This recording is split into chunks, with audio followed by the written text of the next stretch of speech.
That's why they need to be partnering with people like us who are just telling our truths and sharing our stories. And Sickle Cell Society, as well as they've been around for years, the conversation I want to have with them is how can we build that bridge? You guys need to realize that everyone that is part of your company that is 40, 50 plus is not going to be here forever. So after you, if you want to keep the charity going and the awareness going, you have to start thinking about pouring into the next generation. I know you're enjoying this conversation, but I'm here to remind you that this episode is sponsored by Goodman Beard Oil, plant-based, chemical-free beard oil to soften and moisturize your facial hair. Order now, goodmanfactory.com, and use code GPOD1 and become a good man today.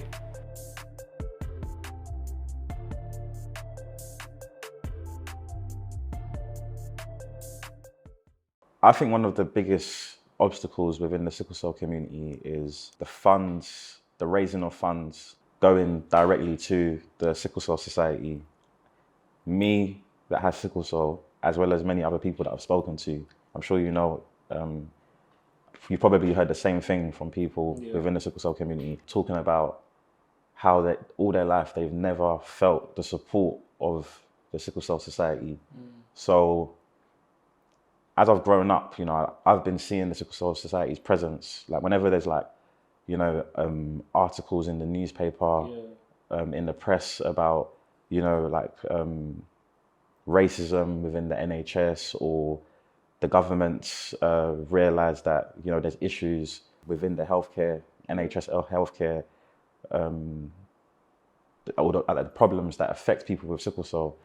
They always turn to like the Sickle Cell Society to like, you know, have their say, and then obviously the Sickle Cell Society will come out with something like, you know, we need to make change, we need to work on things. I felt like over the years, I've seen they've definitely collected the most funds. When people want to support the sickle cell community, they always think, you know, what sickle cell organizations can I turn to support? And I don't feel the change or anything that they're doing to support the sickle cell community. And I believe that people need to be aware of other organizations, a lot of organizations that are actually created by people with sickle cell, that have new ideas, have a big vision for the future and how the sickle cell community needs to be supported.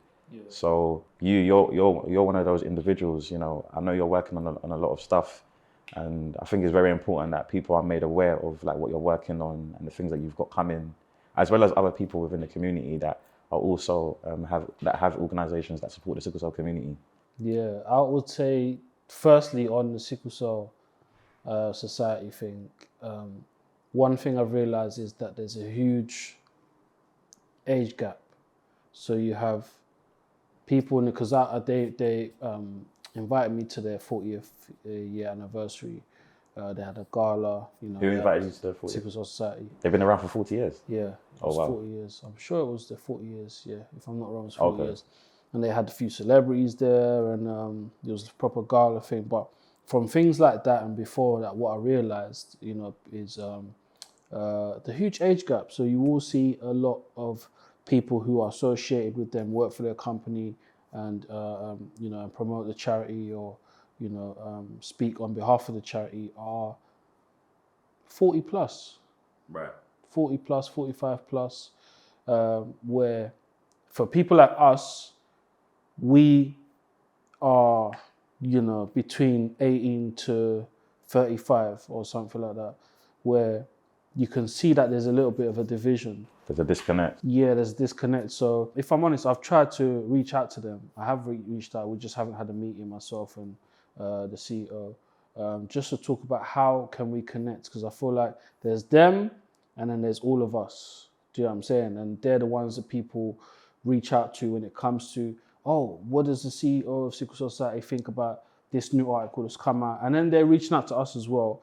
But wherever you see us doing our little things on the news or articles, you will always see them having the same. Always. Do you know what I'm saying? Yeah. And I feel like the first thing that frustrates me, firstly, is because of us, because there isn't much awareness on sickle cell as much as other chronic illnesses or other diseases.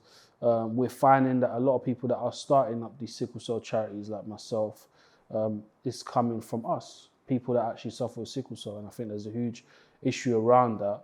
But I feel like we're building something where we can now connect to young people and the younger generation. And Sickle Cell Society, as well as they've been around for years, the conversation I want to have with them is how can we build that bridge? You guys need to realize that everyone that is part of your company that is 40, 50 plus is not going to be here forever. So after you, if you want to keep the charity going and the awareness going, you have to start thinking about pouring into the next generation who are going to continue to fly the flag for sickle cell. So I feel like that's what we're doing, and they need to be partnering with, you know, young charities from, you know, people like us who are starting a charity and raising awareness for sickle cell. Yeah. I know you're enjoying this conversation, but I'm here to remind you that this episode is sponsored by Goodman Beard Oil, plant-based, chemical-free beard oil to soften and moisturize your facial hair. Order now, goodmanfactory.com, and use code GPOD1 and become a Goodman today.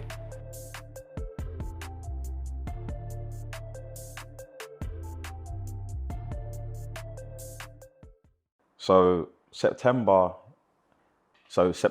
is Sickle Cell Awareness Month, and I just thought, you know, let me go on Twitter and see what's happening in the UK this month. So I went on the Sickle Cell Society's Twitter page, and for the month of October, they have Fashionista Catwalk. It's called All Things Fashion, which they did on the Saturday the 17th of September. Did you hear about that? No. And then they done a quizzes and creative writing workshop in celebration of Black History Month. Actually, that's on the 1st of October. So that's coming. That's coming, yeah. But it's not for Sickle Cell Awareness Month. Right. And yeah, I think, okay, so on the 7th of September, they tweeted, September is Sickle Cell Awareness Month. Help raise awareness of sickle cell amongst your friends and family. Visit our website for more info. And that's pretty much all they've done this month. Right. Yeah. There's no, I would expect more. Yeah. Especially from an organization that collects majority of the money that goes to support people with sickle cell. Yeah.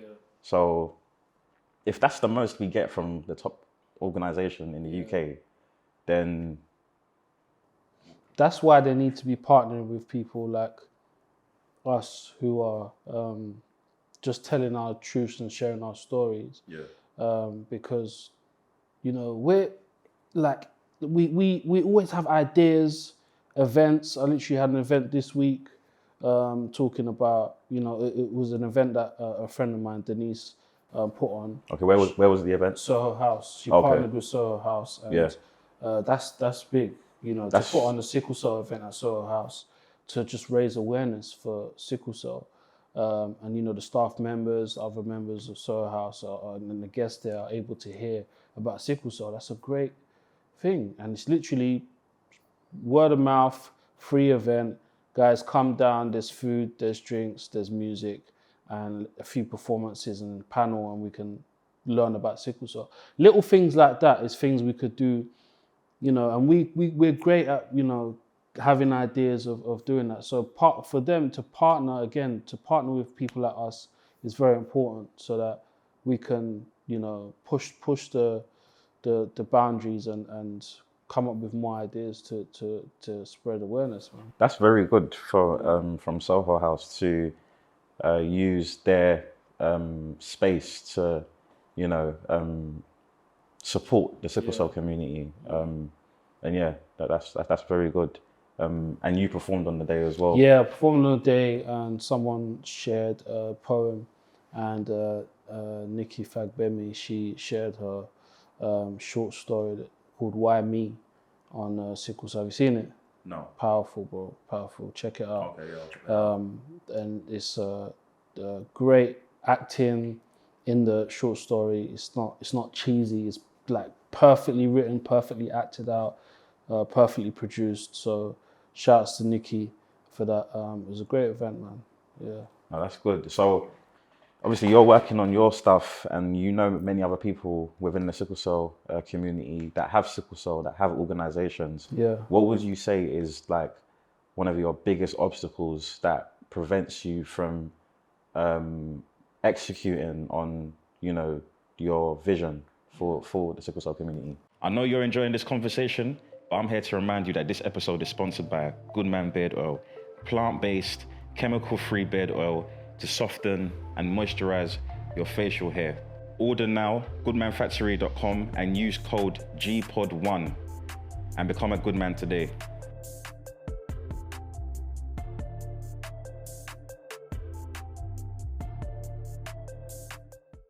I think it is mostly because my vision for my I'm in the middle of starting a charity, Hidden Pain Society. So my vision is to go into schools, prisons, places of worship to talk about sickle cell. I feel like, especially in places like the church, the black church, we don't talk about it enough. And these are the places where we do need to talk about it because it's affecting our people. There's a lot of people in church who suffer sickle cell, and we can't just shrug it off with saying, oh, you know, God is your strength, or, you know, he can heal you. What are we doing actively to help in the community with people who suffer sickle cell? Same places like prison and schools as well. I had the chance to go and talk at a school, Holy Family School in Waltham Forest, and that was where the young boy, Evan Nathan Smith, went to, and he ended up passing away in hospital after they refused to give him treatment, and he ended up dialing 999 from his hospital bed.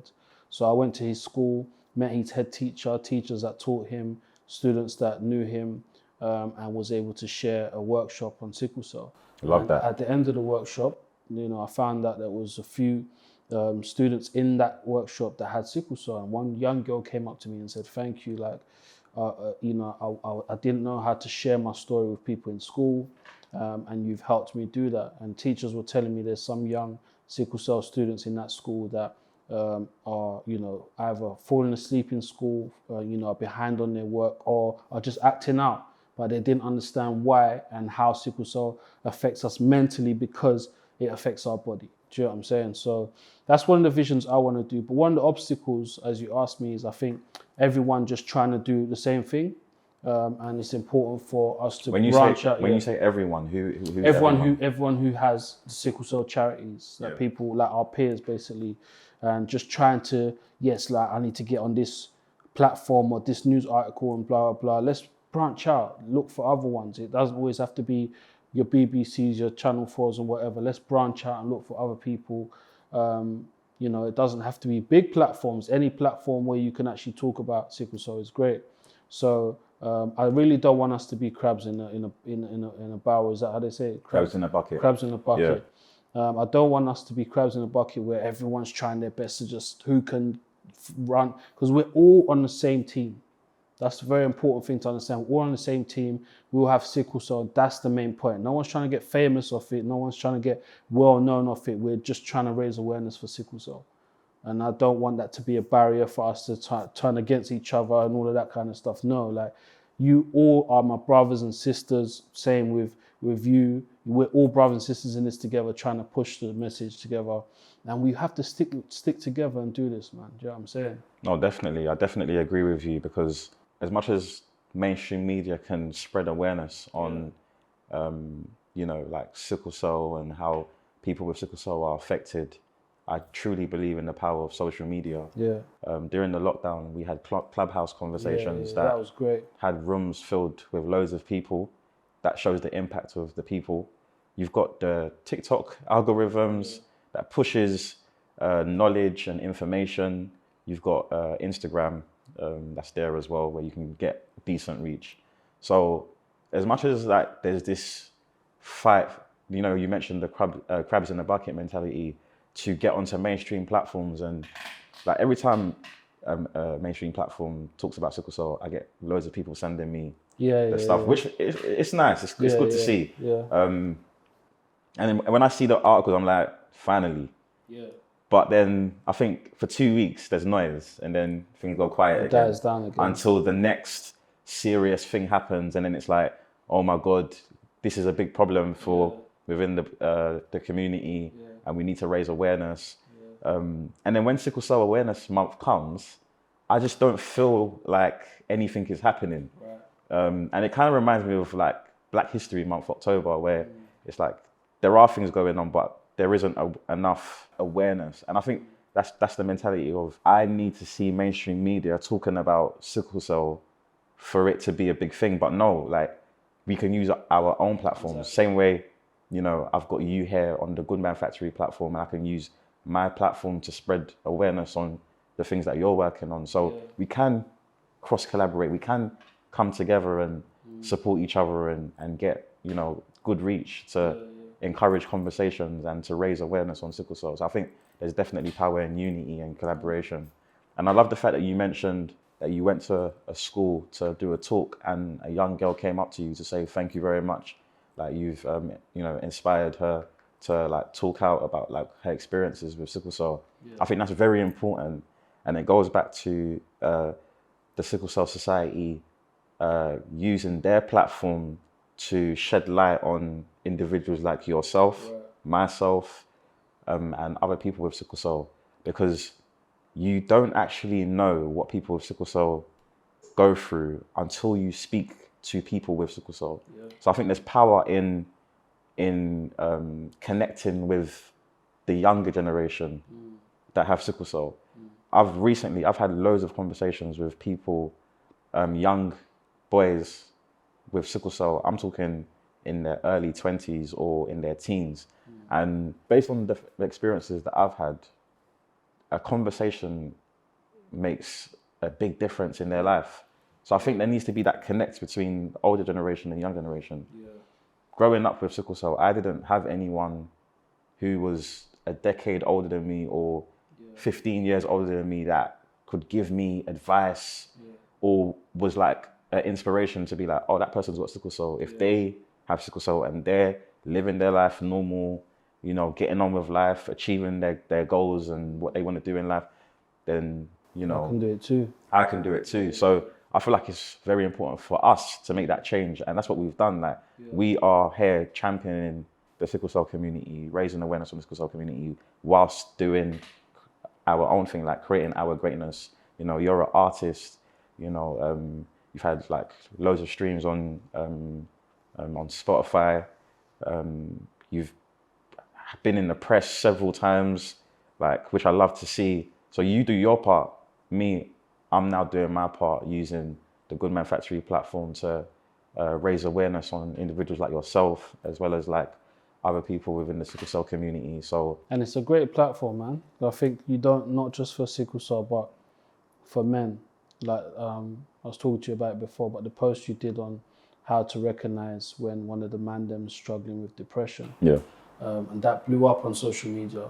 But I was saying to you how natural that was, because depression is a big thing, but I feel like we see it as it's a difficult thing to process and speak about. But you gave practical ways of how to recognize one of the mandem's got depression. Like, he stops going out as much or doesn't really like answering the phone. Things like that. Things you were saying, points you were saying, it makes sense. So props to you, bro. Not just for speaking about sickle cell, but speaking about issues that men find it difficult to talk about as well. no, I appreciate it. So this is what I'm saying. It's like the power of, you know, using your own platform.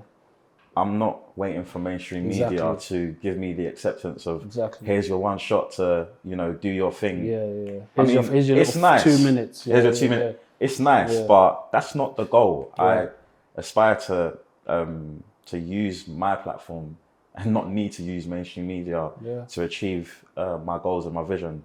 So, you know, I'm happy that, you know, we are collaborating, we are talking about sickle cell for Sickle Cell Awareness Month. And yeah, we're just going to continue to really raise awareness and change the world through our conversations.